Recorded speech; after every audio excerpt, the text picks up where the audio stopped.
S'il y a une chose qu'il ne faut jamais oublier au moment où tu prends ta Bible pour la lire, c'est d'inviter le Saint-Esprit. Mon frère, ma soeur, invite toujours le Saint-Esprit.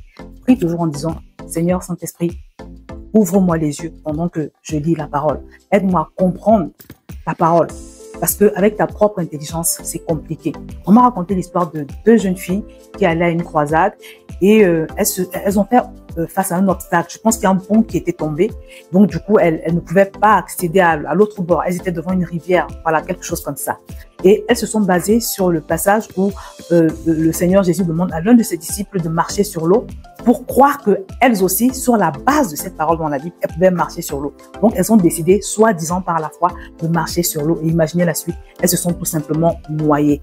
Donc, ça, c'est un exemple des gens qui ont compris la parole de Dieu de travers. La Bible nous dit que la lettre tue, mais l'esprit vivifie. Et c'est pour ça que tu dois toujours demander au Seigneur de t'aider lui-même à te faire comprendre ce qui se cache derrière chaque verset, sa pensée qui se cache derrière chaque verset.